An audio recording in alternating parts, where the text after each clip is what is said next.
Hello everyone, this is Becca from Willow Hill Designs, and today I thought I would share my progress on K3n Clothtales Weekly Stitch. And it is the little project where we stitch one portion, which will go in our little book, and the quote for that is, "If you left something, set it free." I haven't stitched this yet. This is just done with friction pen, and so I will do that one afterwards, but I thought I would get the one done that has to go outside. And so I started stitching on this. If it comes back, it's yours. And I also added to the other side, "If not, it was never meant to be." And I'm just going to finish stitching this E, and I thought I would show you, and it may be common knowledge, I don't know, but I thought I would show you, depending on the curve that you're working with, it'll depend on how you lay your thread that helps your curve. This is all done with a an outline stitch, all of the stitching. And if you hold your thread down this way, it helps with a curve that is like a concave curve, where if your curve is going up like a convex curve, it's best to hold your thread up. And I thought I would show that, where you're just holding your thread up. It just makes that curve lay a little bit better, and it doesn't draw in having all those little kind of leggy pieces that it can get if your thread is going the wrong way. So I'm just going to finish this E here, and "It was never meant to be."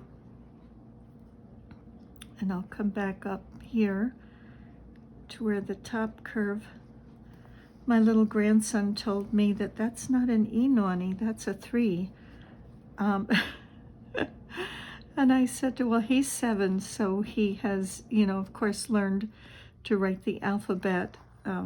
They don't really teach them cursive in school anymore. And I said, well, this is how Nonny makes her E's. So mine kind of looks like a backward 3, but that's how I like to make my E's. So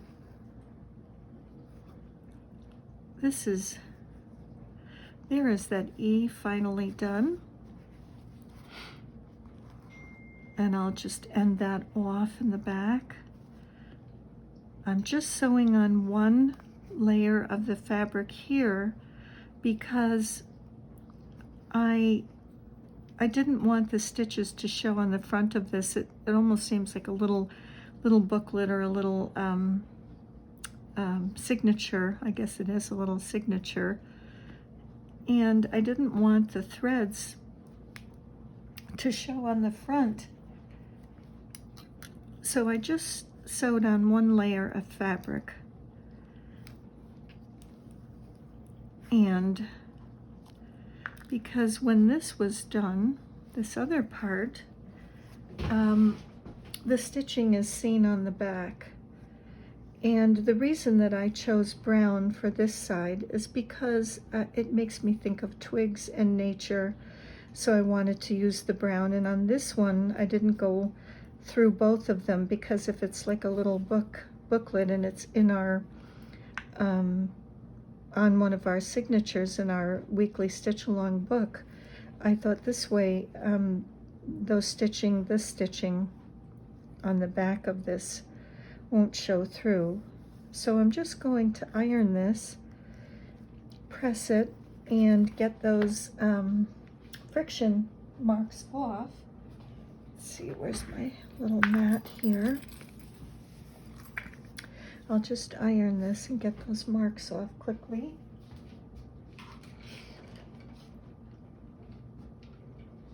Just grabbing my iron here, and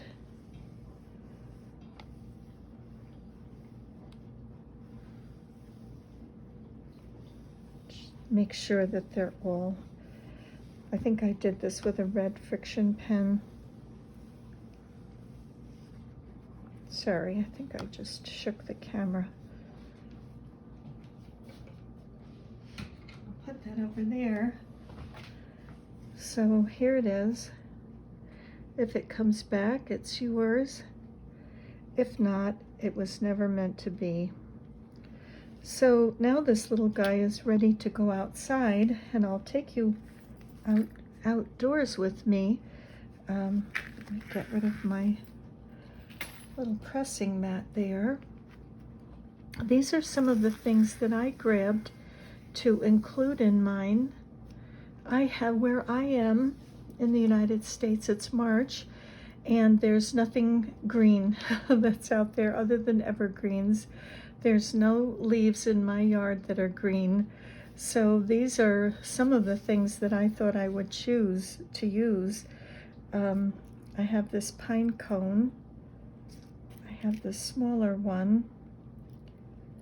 And I also chose one of the hemlock branches from our trees and some of the Globe arborvitae fronds. Oh, they smell so good.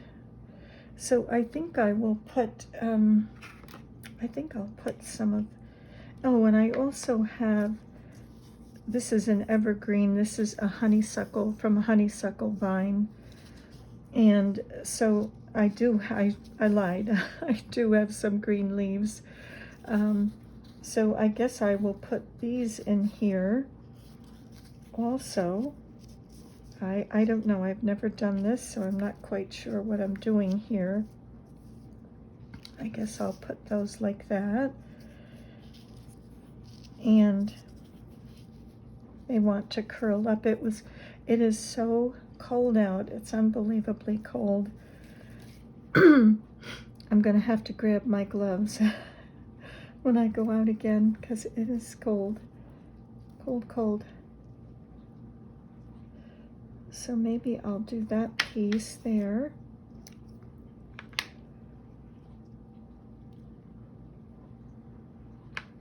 I'll do that little piece. I suppose I could break that. I didn't choose the other pine cones. I chose the pine cones from the blue spruce.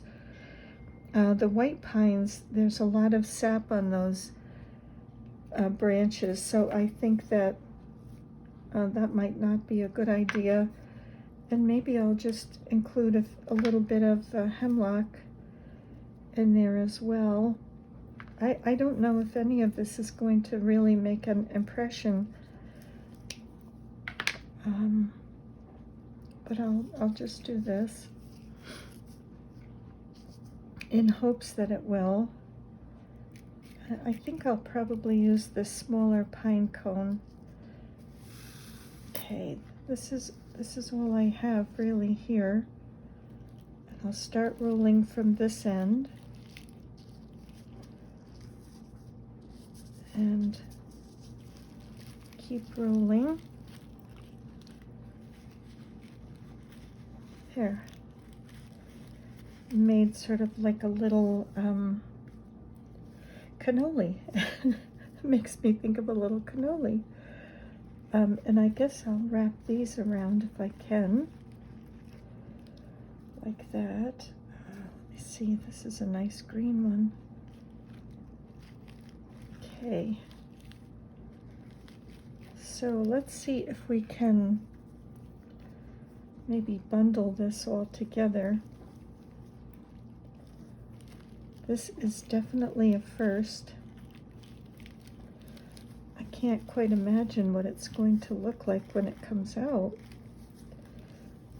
of the ground, and putting it in the ground is very counterintuitive for me. Oh, I hope I didn't pull that too tight. Okay, I'll just give it a loose knot here. This is just cotton selvage that I'm tying it with, and I also have some cotton string here. I don't know how secure it needs to be.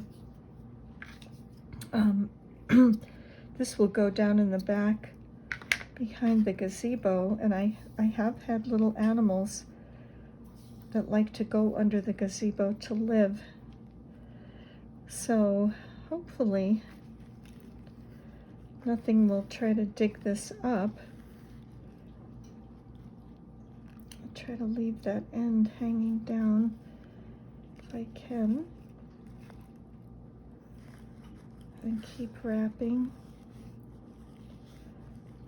I'm not sure how important it is to keep everything secure. This seems like it's nice and secure. Is anyone else trying this along with me? At first I wasn't too sure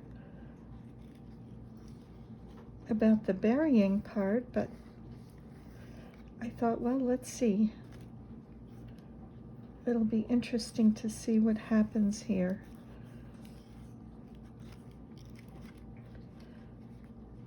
Okay. Well, I have my little cannoli roll tied up.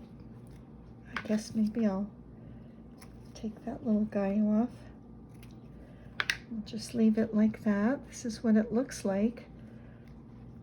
And I will take you outdoors with me, and we will bury this little guy, and then we'll retrieve it in June. So I'll be back in a minute. Here we go. Back to the gazebo. I call this my little pine forest here. There's all kinds of branches down because of the wind. We've had such horrible windstorms. And tomorrow there's supposed to be a bad snowstorm. So this was the day to do this. And so I chose a spot back here. There goes a jet overhead. We've had to put these blocks here because we get skunks and rabbits that like to live under our gazebo. So there we go. I'm putting my little package in there, and I'm going to cover it up with some dirt. I'm trying to do this with one hand, so I'm sorry. I hope I'm not making anyone dizzy.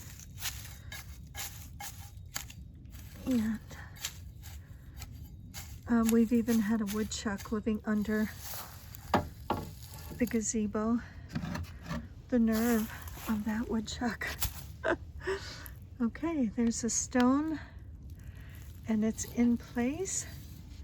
Maybe I will put some more pine needles around here, just in case a little red poodle decides to come here and explore. So I will meet you back inside. Hello, I'm back inside.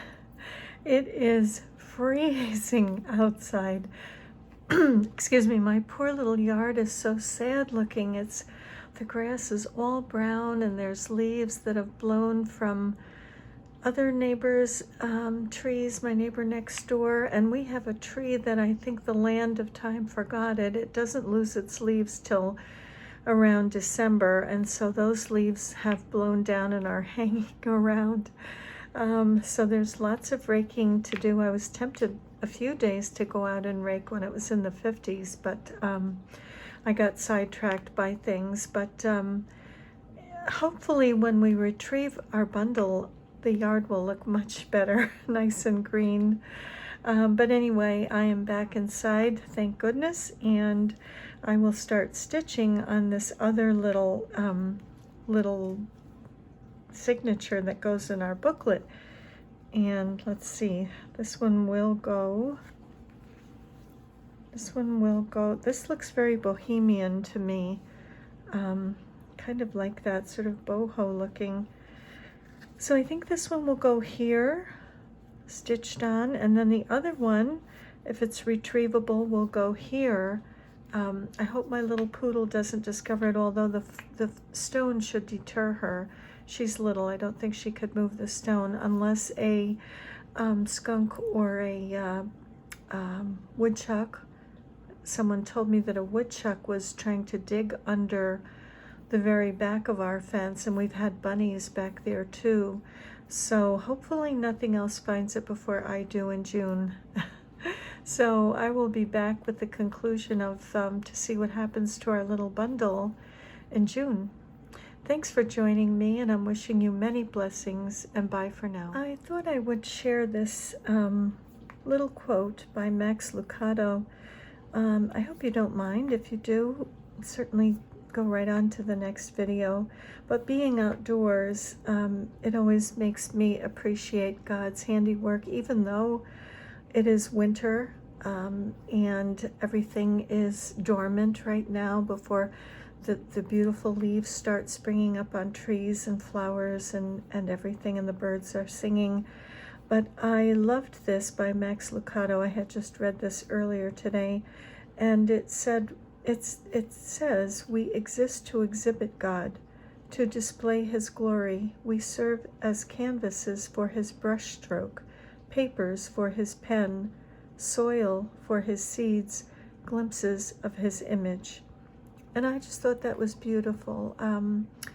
It does really make you think of the way we carry ourselves and the way we conduct ourselves, and how important it is, especially in these crazy times.